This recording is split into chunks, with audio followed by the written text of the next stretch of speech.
Alors, tu vas essayer de faire court, Non. mon cher Philippe, mais c'est vrai que le sujet ne s'y prête pas à faire court parce que on va parler des grands gardiens de l'histoire de l'OGC Nice. Pas par la taille. Hein. Non, par le talent. On va parler des grands gardiens. Déjà, l'époque ancienne, c'est tout ce que je vais dire, c'est grâce à Julien Jarisi, qui n'est plus là, mais qui est dans mon cœur et puis dans mes archives. Donc, le premier grand gardien de l'OGC Nice est espagnol. Il s'appelle Ricardo Zamora. Il arrive parce que en fait, il fuit le franquisme et donc il arrive à Nice en 1937. Et c'est un phénomène. Les gens viennent le voir s'entraîner. Il a joué au Barça et au Real. Et donc, il joue à Nice. Il est efficace et c'est une immense star en Espagne. Sa spécialité, c'est la manchette. Tu vas nous faire 10 minutes sur chaque gardien qu'on appelle... Non, mais là, c'est le premier. Ah bon, ça va. On l'appelle Il Divino. La manchette, c'est la Zamorada. Alors, ouais. après pas confondre avec la Zamorano. Après sa carrière de coach, il est retourné au Real, il a été journaliste sportif. Ah, quoi. Et il a fini sélectionneur. Pour une fois qu'un journaliste sportif savait de quoi il parlait. Voilà.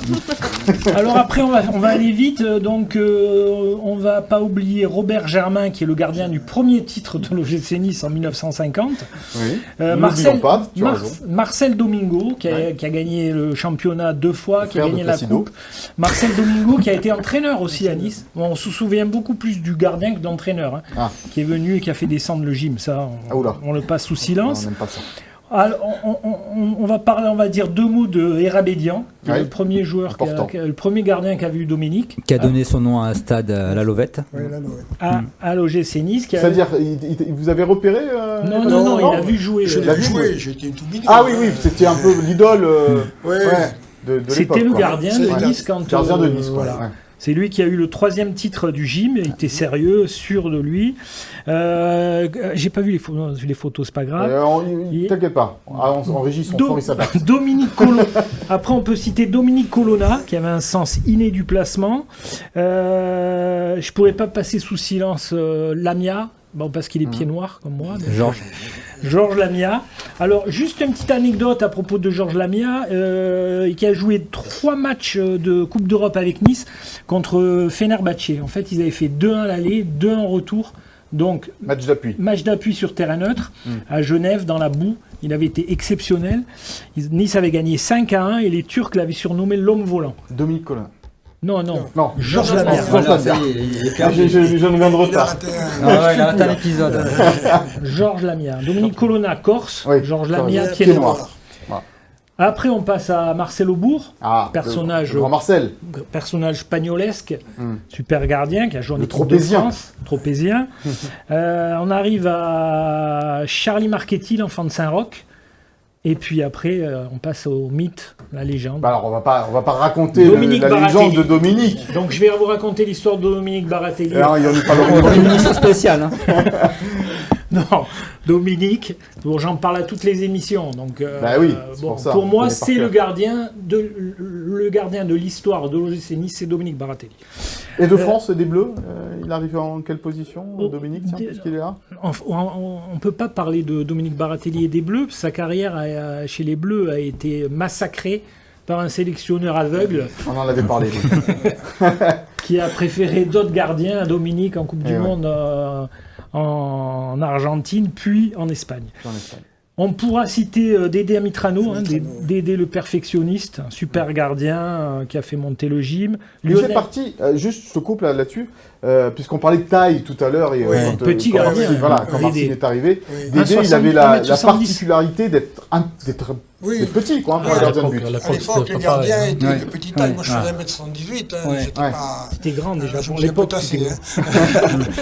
à l'époque, tu étais un géant. Non, il y avait plus grand. Bertrand Neumann, qui était grand. Non, alors. Attends, juste, il n'y a plus de gardiens, il n'y a plus de petits gardiens aujourd'hui, Marcine. Aujourd'hui, pour la réalité de foot, gardien 1m85, c'est petit. C'est ça, à l'époque, c'était un des plus grands. C'était grand à l'époque. Exactement. Mais Le dernier petit gardien, entre guillemets, c'est peut-être Fabien Barthez, qui était le dernier des petits gardiens. Oui, je crois. Parmi les meilleurs. Il n'y avait pas beaucoup. Victor Valdez. Casillas. Casillas, c'était pas mal. Un peu plus grand. 85. Mais ouais, on voit la physique des joueurs aujourd'hui. Ça bosse beaucoup. Ils sautent tellement haut. Regardez les sautes de Cristiano Ronaldo. Il dépasse. Ça détend. Exactement. C'est ça. C'est pas pareil aujourd'hui. Allez, on continue. Donc Dédé, qui était, Dédé Mitrano. qui n'était pas grand, mais qui était un grand gardien. Ouais. Lionel Etizi, bien sûr. super gardien de but. Grand gardien de but, Lionel.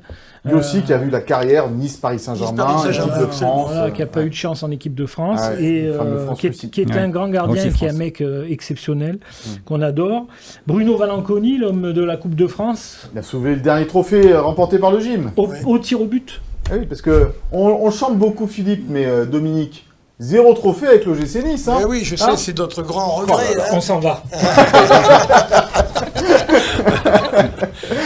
Ah, mais on en parle toujours. Ouais, c'est c'est vrai notre grand regret.